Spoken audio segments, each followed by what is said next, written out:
So we're here today, and go ahead and state your name for us. I'm Samuel Beltz. I'm the pastor of St. John Lutheran Church in Oskaloosa, Iowa. All right, and you are running for school board, so could you tell us what particular seat you're running for? Yeah, so I'm running for a write-in spot in District 5. And just so that we're all clear, that means you actually have to write my name in on the ballot. Yeah. So for clarity, for those that are watching this, how do we actually spell your name? So the last name is Beltz, and the first name is Samuel, as it's biblical, Samuel. Yeah. All right. So will it have to be exactly that for the ballot, or can it be a combination of Sam, Samuel? Yeah, it could be Sam, Samuel. I think or even S with the first initial, but Beltz to identify the formal family name. Yeah. Okay. So we've started on this a little bit already, but we're going to want to know a little bit more about yourself, your history, and maybe your education, things like that. Yeah, absolutely. So I have my undergraduate degree from Concordia University in Austin, and the Concordia University system is a system based in my tradition of Christianity, the Lutheran Church Missouri Synod. So we have universities all across the United States and in Canada. So I have an undergraduate degree in secondary ed and Christian ed. I completed that degree with an internship in teaching in Pensacola, Florida for a year. After that, I did 2 years of international missionary work in Southeast Asia, mainly in Taiwan.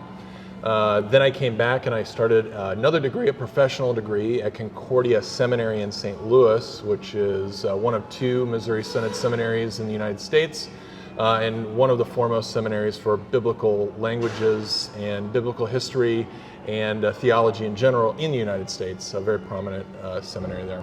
And then I've recently, that is, I guess it's 3-4 years ago now, completed another post-grad degree from Gonzaga University in Spokane, Washington, which is a Master's of Theology and Leadership. Okay. So if you were to be elected, so what would you see your role as a board member? Yeah, so I think that's a really good question to ask.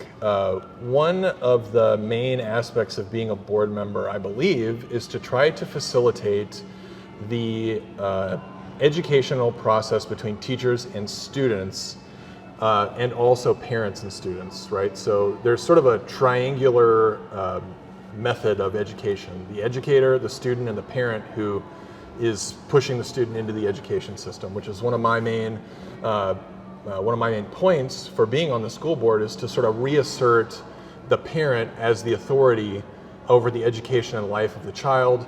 And then as a school board member, I think my job mainly is to remove obstacles out of the way of all of these things, mainly between the obstacles between the teachers and the parents and the students, to get as much stuff out of the way so the teachers can do their job of teaching.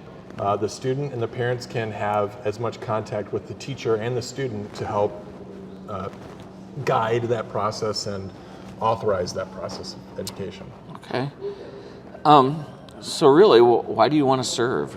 Do you see a weakness within the district that you think maybe you would be able to help fill?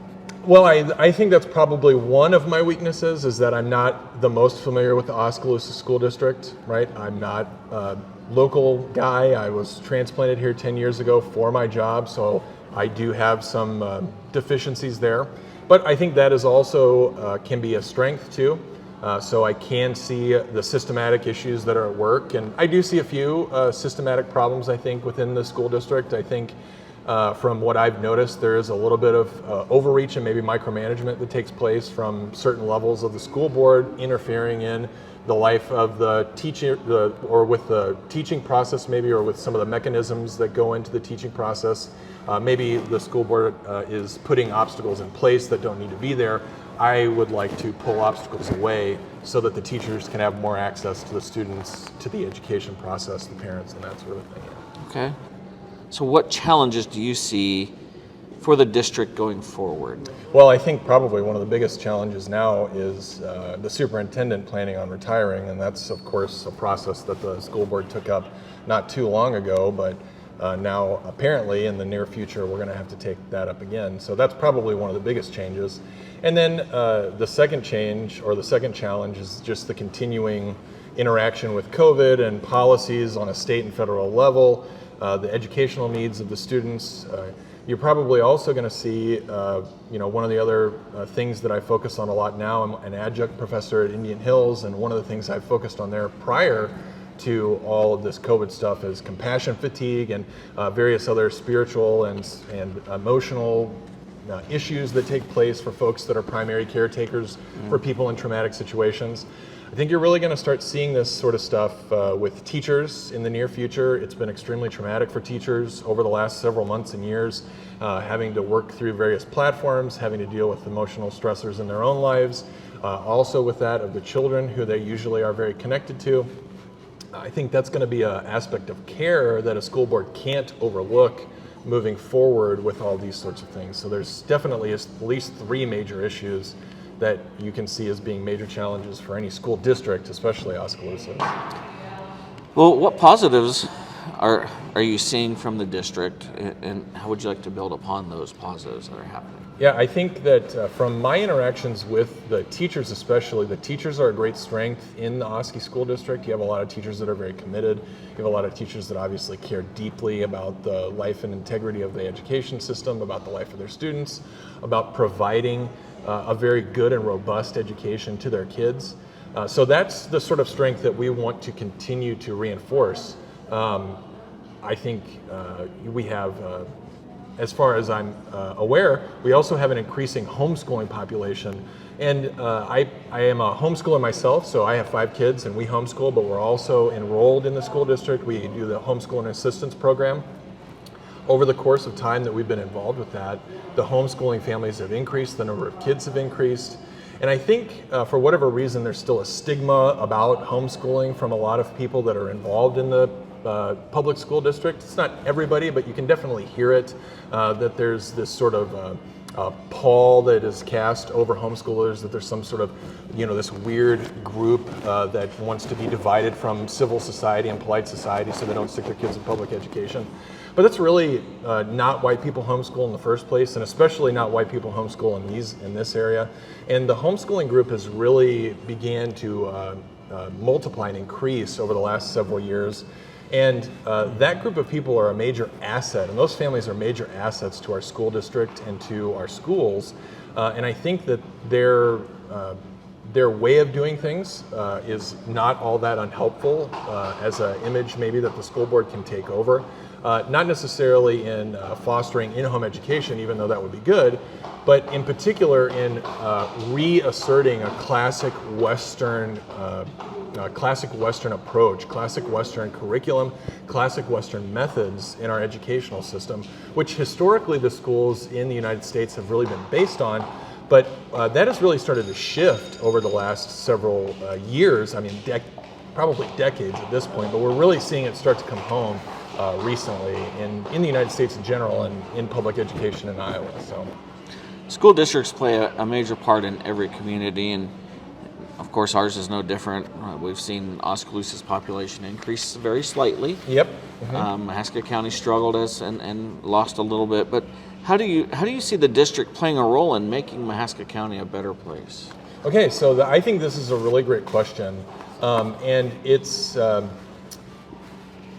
when you have an educational system that is an exemplar and a shining light, people are attracted to that.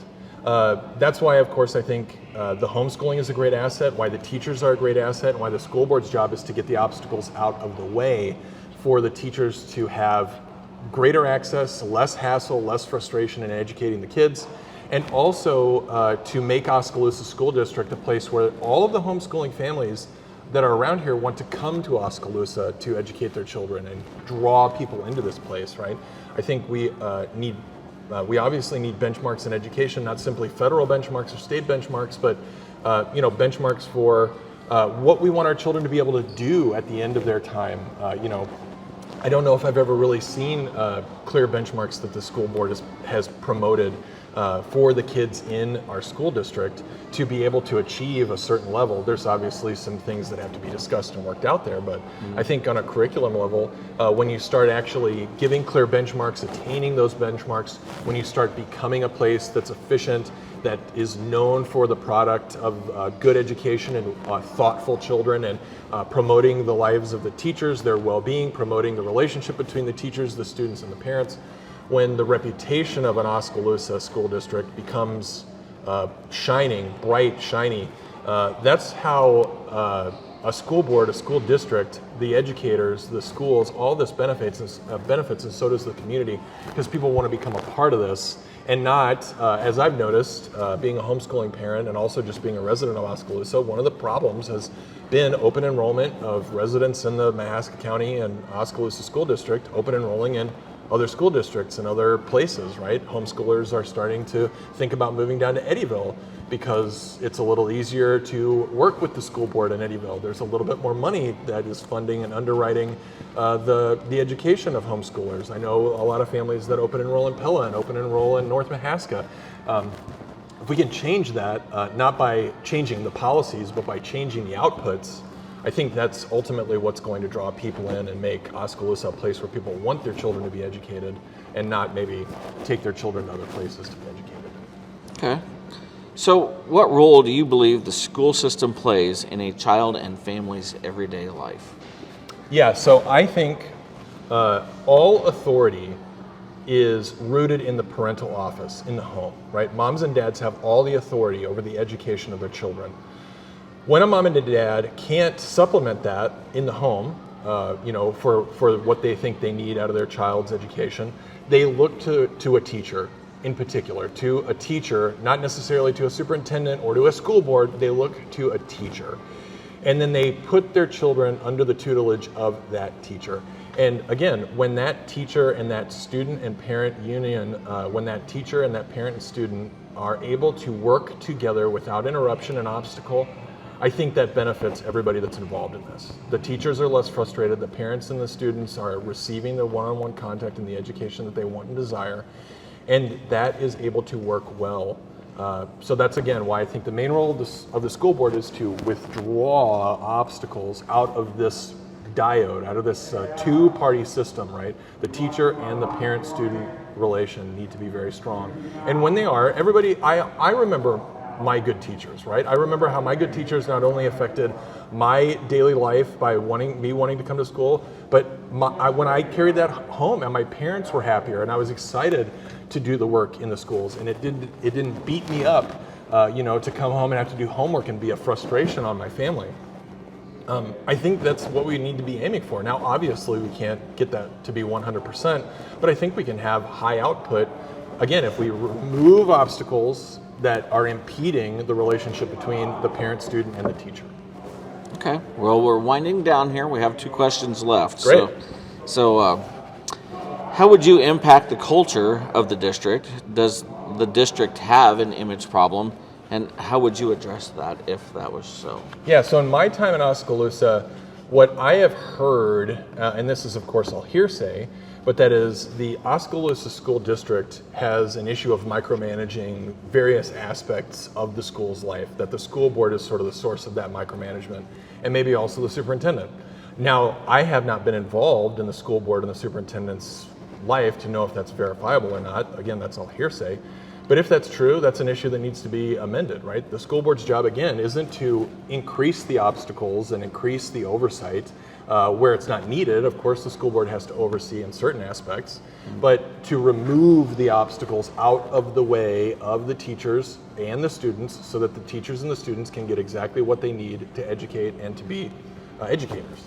So that's the main thing that I have heard is with the micromanagement and sort of the increasing of obstacles and not the reduction of obstacles. Okay. So this is for you. You can kind of talk about what you want. I know everybody says, man, I hope we talk about this because that's my strong suit. If I missed anything, is there anything that you would like to have talked about? No, yeah, I think the main thing, one of the main things that I am interested in, and I don't really have any pet projects for the school board, other than to remove the obstacles out of the way from the teachers and the students and the parents. But I'm also, I consider myself an ambassador for homeschooling families and for any parent, as a matter of fact, who wants to be more in charge of the education of their children, right? Wants to inject themselves a little bit more. This last year with COVID, a lot of parents were forced into being homeschoolers, right? They were all of us were forced in various ways to be homeschoolers, either to teach our kids directly or at least to oversee, their online education. And a lot of parents realized that they like being more involved in the education of their children, not simply the sort of the process of getting homework done or getting them off of games to get work done or anything like that, but the actual taking up of textbooks, the reading of textbooks, the infusion of education in the lives of their children. I think parents really do enjoy that, and a lot of the parents that I've talked to have desired to have increased contact with the kids, with the educators, and with the process of learning because they've enjoyed being in that process with their children, the process of education. I think that's great. I think dads and moms need to be involved in the process of education. I understand it's difficult for a lot of people. Not everybody is in the situation that I'm in. I work a full-time job. My wife does most of the educating. I help and supplement that where and when I can with teaching languages and teaching histories and teaching reading and those sorts of things. But I think that's a great thing that needs to be encouraged, right? Like I said, the school districts can be a great asset to families. The teachers in particular are already great assets to families. The schools need to get out of the way of that and let that happen and occur naturally. It always is going to occur naturally. And parents can also be a great asset on the education of their children and to teachers, right? I think it's a good time for parents to reassert to their own children. This is a frustration that I've heard from a lot of teachers and one that I've heard myself, is that a lot of teachers are sort of left on an island to be the authority instead of the parents, right? Parents have need to reassert their authority over the education of their children. The teachers need to have a clear understanding that the parents have vested authority in that teacher to exercise the education over those children, and that this works as a very tight relationship between the parent, the student, and the educator, right? Those simple, basic sort of those relationships that are really woven into the fabric of the universe. I want to make that explicit. I want to make that clear. I want to reinforce it. I want to help promote it. That's my main goal. All right. Well, I appreciate your time for coming in today. Yeah, Ken, thanks. This is great. And so Sam Beltz, and you're running for write-in candidate? Write-in candidate in District 5. All righty. And we'll look forward to seeing you at the forum. Thanks so much, Ken. I look forward to it too. All right.